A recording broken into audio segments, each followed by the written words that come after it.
Good morning. நம்ம இன்னைக்கு பார்க்க போகிறது வந்து டிவிஎஸ் ஜூபிட்டர் 125 மாடல் பார்க்க போகிறோம். இதில் மொத்தம் வந்து பார்த்தீங்கன்னா மொத்தம் 3 வேரியண்ட் வருது. இப்போ பேஸ் மாடல் வந்து ட்ரம் பிரேக்கில் வரும், அதுக்கடுத்து வந்து டிஸ்க் மாடலில் வரும், அதுக்கடுத்து வந்து டிஸ்க் மாடல்லே உங்களுக்கு ஸ்மார்ட் கனெக்டோட வரும். இப்போ நம்ம ரெண்டாவது வந்து மாடல் பார்க்க போகிறோம், டிஸ்க் மாடல் பார்க்க போகிறோம். இதில் ஃப்ரண்ட்டில் பார்த்தீங்கன்னா உங்களுக்கு வந்து 12 இன்ச் அலாவில் வித் டியூப்லெஸ் டேப் இருக்கனால உங்களுக்கு வந்து வண்டி இது பஞ்சஞ்சர் ஆனாலும் நடுவில் எங்கே நிற்க வேண்டியதில்லை, சேஃபாக போய்க்கலாம். இதில் ஃப்ரண்ட்டில் பார்த்தீங்கன்னா உங்களுக்கு வந்து 240 mm ரோட்டோபடி டிஸ்க் இருக்கிறதுனால, ரோட்டோபடி டிஸ்க் இருக்கிறதுனால உங்களுக்கு வந்து டிஸ்கோர் லைஃப் நல்லாயிருக்கும். இந்த இடையில உள்ள ஹோல்ஸ் வழியாக உங்களுக்கு வந்து ஏர் சர்க்குலேஷன் ஆகி உங்களுக்கு ஹீட் ரெடியூஸ் பண்ணி டிஸ்கோர் லைஃப் கூட்டி கொடுக்கும். அதனால வந்து உங்களுக்கு டிஸ்க் லைஃப் நல்லாயிருக்கும். உங்களுக்கு ஃப்ரண்ட்டில் பார்த்தீங்கன்னா உங்களுக்கு வந்து எல்இடி லைட் இந்த லைட் கொடுத்துருப்பாங்க. இது வந்து இக்னிஷன் ஆன் பண்ணாலே ஒரு லைட் எரிய அமைச்சிடும். உங்களுக்கு வந்து லாங்கில் பார்க்குறதுக்கு உங்களுக்கு நல்லா அட்ராக்டிவாக இருக்கும். இப்போ வந்து ஃப்ரண்ட்டில் வந்து உங்களுக்கு லைட்டிங் பார்த்தீங்கன்னா உங்களுக்கு எல்இடி ஹெட்லாம் கொடுத்துருப்பாங்க. இது பக்கத்துலேயே பார்த்தீங்கன்னா உங்களுக்கு வண்டி வெளிச்சம் வந்து நல்லா கிடைக்கும். எடுத்து வண்டி ஈஸியாக தெரிஞ்சுக்கலாம். உங்களுக்கு இப்போ ஃப்ரண்ட்டில் பார்த்தீங்கன்னா உங்களுக்கு வந்து ஸ்பேஸ் பார்த்தீங்கன்னா லெக் ஸ்பேஸ் பார்த்தீங்கன்னா உங்களுக்கு வந்து 380 லெக் ஸ்பேஸ் இருக்கிறதுனால உங்களுக்கு வந்து லக்கேஜ் இல்லை கால் ஃப்ரீயாக வச்சுக்கலாம். உங்களுக்கு வச்சுக்கலாம். இதோட மீட்ரு பார்த்தீங்கன்னா உங்களுக்கு செமி டிஜிட்டல் அன்லாக்ல கொடுத்துருப்பாங்க. செமி டிஜிட்டல் அன்லாக்ல இருக்கிறதுனால வந்து என்னன்னா உங்களுக்கு வந்து டிஜிட்டல் வரும், இது வந்து அனலாக்ல வந்துடும். உங்களுக்கு இந்த டிஜிட்டல் வரது வந்து பார்த்தீங்கன்னா ஓடோ மீட்டர் வரும், plus trip meter, trip A B அது வேணும் ஆகும். ஏபிங்கிறது நம்ம வந்து இன்னைக்கு கிலோமீட்டர் வந்து காலையில் நைட் வரைக்கும் எவ்வளோ ஓடிருக்கோமோ அந்த கிலோமீட்டர் வந்து நம்ம செக் பண்ணிக்கலாம். அதே மாதிரி அந்த ஒரு வீக்கில் வந்து நம்ம எவ்வளோ ஓடிருக்கோமோ அது அந்த கிலோமீட்டர் நம்ம பார்த்துக்கலாம் அட்பியில். அதுபோக வந்து உங்களுக்கு வந்து ஐஎஃப்இன்னு ஆப்ஷன் கொடுத்துருப்பாங்க, இன்ஷியல் ஃபியூல் எக்கனாமிங்கிறது. இது கரண்ட்டில் நம்ம என்ன ஸ்பீடு போகிறோமோ அந்த என்ன ஓட்டுற ஸ்பீடுக்கு எவ்வளோ மைலேஜ் கிடைக்கும் பார்த்துக்கலாம்.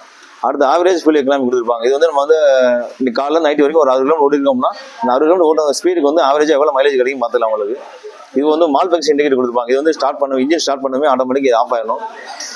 ஸ்டார்ட் பண்ணும்போது இந்த லைட் எழுதிட்டே இருந்துச்சுன்னா வண்டியில் ஏதோ ப்ராப்ளம் காமிச்சிடும். உங்களுக்கு இது ஒரு டிஸ்டன்ஸ் எம்டி கொடுத்துருப்பாங்க. டிஸ்டன்ஸ் எம்டிங்கிறது இருக்கிற பெட்ரோல் எவ்வளோ தூரம் போகும் சொல்லி காமிச்சிடும். உங்களுக்கு அது வந்து எக்கனாமிக் பவர் மோடு போகும். எக்கனாமிக் போனோம்னா மைலேஜ் நல்லா கிடைக்கும், பவரில் போனோம்னா பிக்கப் அருமையாக இருக்கும். உங்களுக்கு அது வந்து இன்டெலிகோ ஆப்ஷன் கொடுத்துருப்பாங்க. இது என்னன்னா வந்து வண்டி ரன்னிங்கில் போயிட்டு போது நீங்கள் லாங்கில் போறீங்கன்னா இடையில வந்து சிக்னலோ இல்லை நின்று ஃபோன் பேசுகிறோமோ 2 நிமிஷம் வந்து ஆட்டோமேட்டிக்காக இன்ஜின் வந்து கட் ஆஃப் ஆயிரும். திரும்ப ஸ்டார்ட் பண்ணால் பிரேக் அப்ரிஷன் ஆக்சிடென்ட் கொடுத்துட்டா ஸ்டார்ட் ஆயிரும்.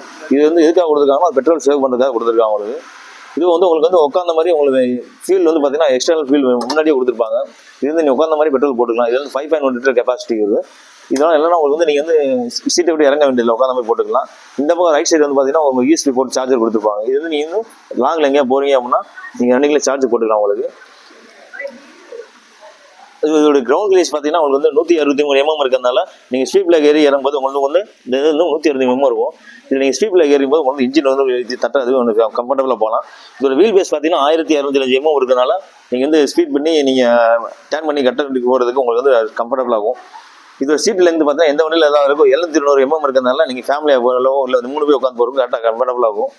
இதில் ஸ்டோரேஜ் பார்த்தீங்கன்னா உங்களுக்கு பெட்டிக்குள்ள பார்த்தீங்கன்னா உங்களுக்கு வந்து 33 லிட்டர் அண்டர் ஸ்டோரேஜ் இருக்கும். இதனால் வந்து உங்களுக்கு ஹெல்மெட்டு ப்ளஸ் அடிஷனல் திங்ஸ் இது நிறையா வச்சுக்கலாம், உள்ள வந்து வச்சுக்கலாம். இதோட பேக்கில் பார்த்தீங்கன்னா உங்களுக்கு வந்து 3 ஸ்டெப் அட்ஜஸ்டபிள் ஸ்டாக்கர்ஸ் கொடுத்துருக்கனால உங்களுக்கு வந்து உங்களுக்கு சஸ்பென்ஷன் நல்லா இருக்கும். பேக்கில் போகிற சஸ்பென்ஷன் நல்லா இருக்கும். உங்களுக்கு இதோட பிஹெச்பி பார்த்தீங்கன்னா 8.1 பிஹெச்பி இருக்கும். 6006 RPM இருக்கிறனால உங்களுக்கு வந்து பிக்கப் நல்லா இருக்கும். பவர் பார்த்தீங்கன்னா உங்களுக்கு வந்து 10.1 NM டார்க் பவர் இருக்கனால வந்து அதுவும் நல்லா அருமையாக இருக்கும். இதில் கலர்ஸ் பார்த்தீங்கன்னா மொத்தம் 4 கலர்ஸ் வருது. மொத்தம் கிரே, ப்ளூ, ஆரஞ்சு, ஒயிட் மொத்தம் 4 கலர்ஸ் வரும். தேங்க்யூ.